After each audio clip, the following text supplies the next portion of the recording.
नमस्कार। आकाशवाणी चंडीगढ़ से प्रादेशिक समाचारों के साथ मैं रत्तिका। पहले इस बुलेटिन के मुख्य समाचार। प्रधानमंत्री नरेंद्र मोदी कल सुबह वीडियो कॉन्फ्रेंस के माध्यम से विश्व के सबसे बड़े कोविड-19 टीकाकरण अभियान की शुरुआत करेंगे। हरियाणा सरकार कोविड-19 टीकाकरण के लिए पूरी तरह तैयार। सभी जिला स्तरीय वैक्सीन भंडार केंद्रों में वैक्सीन पहुंचाई गई। देश के 600 जिलों में आज प्रधानमंत्री कौशल विकास योजना के तीसरे चरण की शुरुआत की गई और आज सेना दिवस पर सेना प्रमुख ने कहा कि आतंकवाद को बर्दाश्त नहीं किया जाएगा। अब समाचार विस्तार से।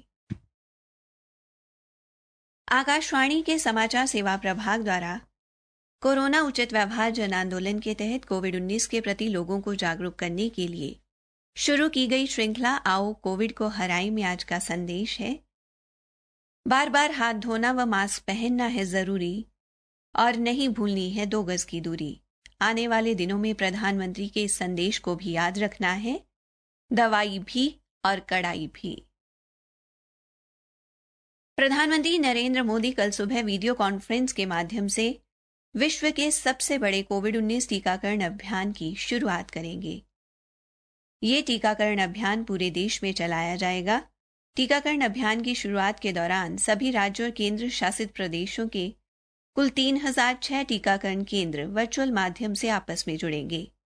इस दौरान प्रत्येक टीकाकरण केंद्र पर लगभग 100 लाभार्थियों को टीका लगाया जाएगा। इस चरण में सरकारी व निजी क्षेत्र के स्वास्थ्य कर्मियों सहित एकीकृत बाल विकास सेवा से संबंधित कर्मचारियों को वैक्सीन दी जाएगी।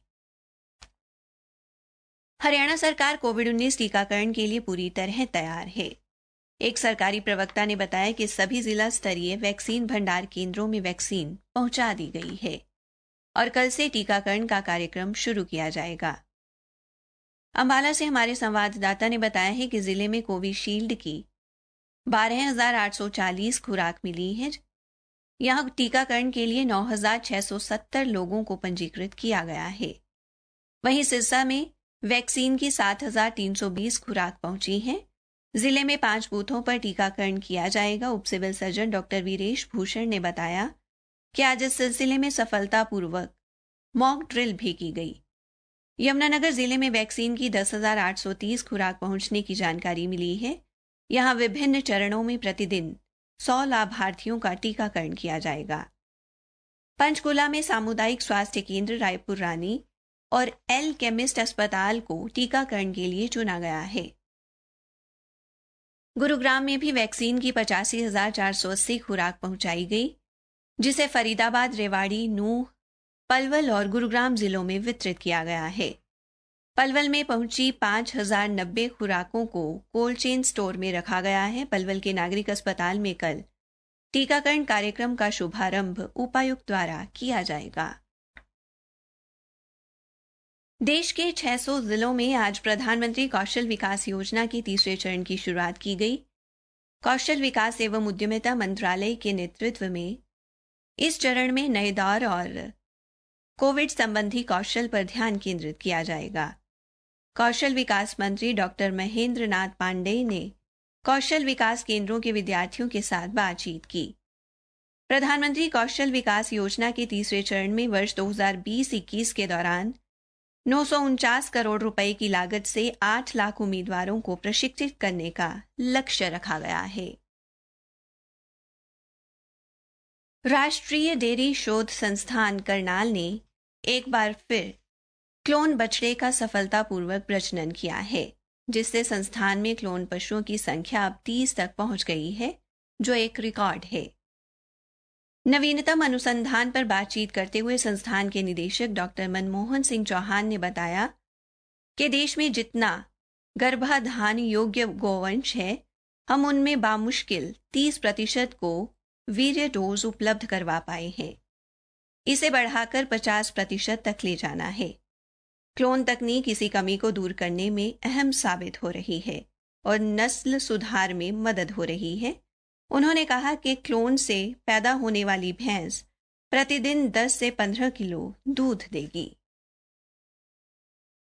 प्रादेशिक समाचार आकाशवाणी चंडीगढ़ से प्रसारित किए जा रहे हैं। आज देश भर में सेना दिवस मनाया जा रहा है।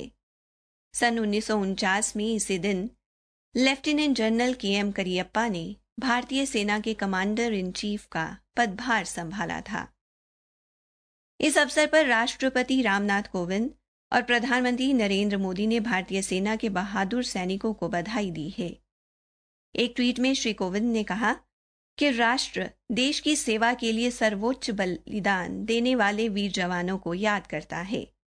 उन्होंने कहा कि भारत बहादुर सैनिकों, वरिष्ठ पूर्व सैनिकों और उनके परिवारों के प्रति सदैव ऋणी रहेगा। प्रधानमंत्री नरेंद्र मोदी ने भी देशवासियों की तरफ से भारतीय सेना को सलाम किया है। एक ट्वीट में श्री मोदी ने कहा कि हमारी सेना मजबूत, बहादुर और दृढ़ इच्छा वाली है, जिसने हमेशा देश का गौरव बढ़ाया है।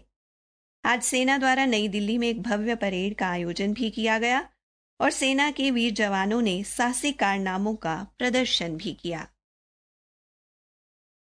सेना प्रमुख जनरल मनोज मुकुंद नरवणे ने कहा कि आतंकवाद को बर्दाश्त नहीं किया जाएगा। आज सेना दिवस पर अपने संबोधन में श्री नरवणे ने कहा कि पाकिस्तान आतंकवादियों को पनाह देने की आदत से लाचार है और ये उसके नापाक इरादों का सबूत है कि सुरंगों और ड्रोन के माध्यम से हमारे देश में हथियारों की तस्करी और घुसपैठ के प्रयास किए गए, जिन्हें भारतीय सेना ने नाकाम कर दिया है।